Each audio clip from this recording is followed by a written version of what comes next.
I just have to share one of my favorite things that I've bought recently, the NUTR. If you're like me and you don't really like drinking milk and you like alternatives like coconut milk or almond milk, I would suggest getting the NUTR. I wanted to use it before I actually made this review just to see if I really liked it, but this little guy right here is one of my favorite things. It was actually discovered on Shark Tank. I believe the owner was Alicia, and I believe it was her husband that was on there as well. But when I seen that, I was like, that's pretty cool. They're changing the way that we make our milks. I think this is pretty awesome. So she made this incredible little machine. It's very compact, super easy to use. The one that I purchased, it actually comes in 2 different colors. It has black with rose gold accents, where you can also purchase it in white. I picked the black one just because I feel like it went really well with my kitchen. Let me show you the front part of it.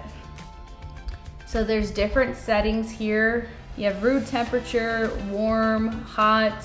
You can also boil water. You can keep any nuts that you make warm, and then also have self-cleaning, which is one of my favorites. It's easy to open up. So if I turn it this way, it looks just like a blender, but I think it works a little bit different than just a blender. So it has a almond milk recipe, an oat milk recipe. You can also make cashew creamers, soy milk if you like. Some of the nuts you do have to boil before actually making them, but these right here are all of the nuts that you can use.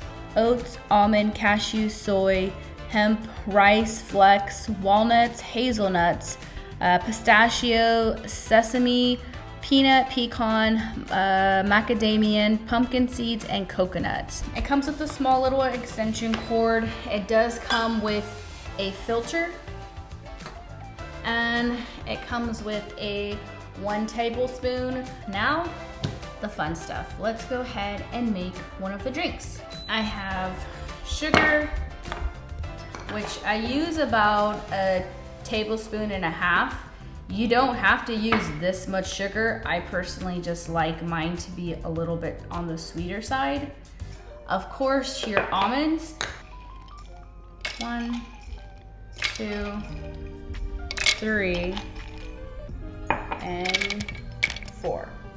So that's 4 tablespoons. I noticed that when you put 4 tablespoons of the almond milk, it really does give it that nuttiness taste to it. And then right here it says you can use 1 to 1.5 cups of water. So depending on how much ingredients you put, determines on how much water you're using. So because I'm using 4 tablespoons of the almonds, and then I also have pure honey and pure vanilla, which it gives you measurement here. I kind of just been eyeballing it.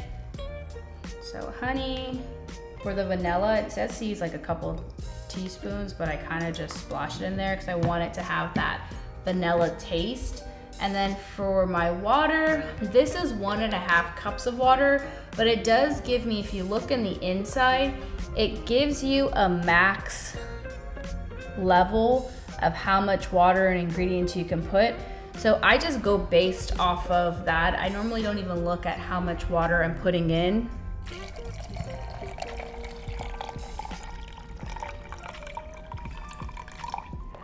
The way you lock it, it has unlock or lock. You can even see the little thing right there to lock it. So I'm gonna push this in, turn it. I think there's a sensor, because if this isn't locked, it's not gonna let you start it. So if you press it once, it's gonna go to room temperature.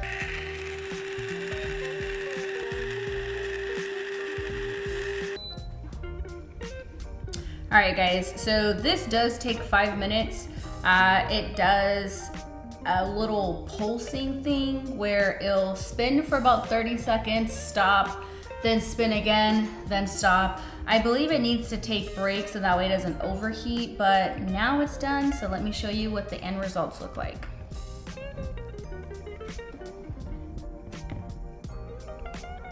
There's two ways you can pour this. I would usually just pour it out.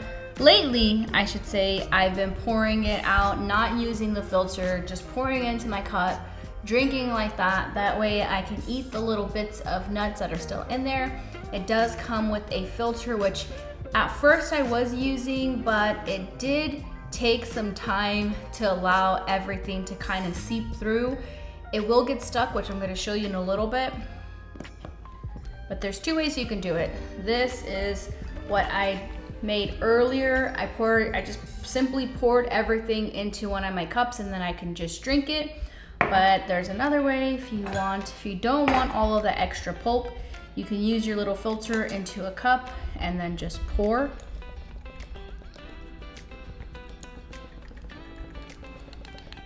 So this is one reason why I stopped using the strainer, because you will have a lot of pulp left.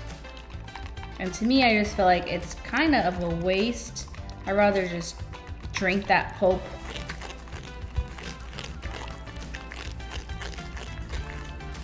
So after straining everything, this is what's left over. Pros and cons. Pros, it's very portable. It is convenient. It's healthy. You don't have to worry about any preservatives because it is the ingredients that you're putting in yourself. The cons, I feel like it might not be wasteful because you can definitely put this in something, eat it, give it to your chickens if you have chickens because they are just almonds. I think that it is a little bit wasteful. It does take a little bit of time using the filter, but if you're like me and you don't really mind the pulp, just put it in a container, shake it up.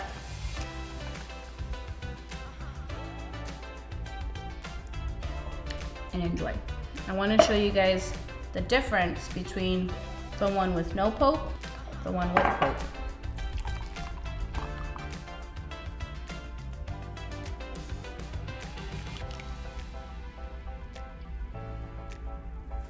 This one right here is going to be a little bit more thinner because I did strain it.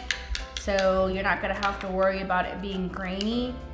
The one to the left is, but either way, I enjoy both of them. If I do want to use this, like let's say with my coffee, I would probably strain it. That way it's not too thick. But if I just want to enjoy a cup of pure fresh almond milk, I'm gonna go ahead and just pour it into my cup, not strain it, mix it a little bit, and enjoy. It doesn't last as long as the store-bought almond milk, so I would recommend just making it when you need it or when you want it, instead of making like a whole batch. I did make a batch. It didn't really last that long because I just literally drank it every day. I hope you guys liked and enjoyed this video. If you do, give it a thumbs up. If you haven't done so already, go ahead and subscribe to my videos.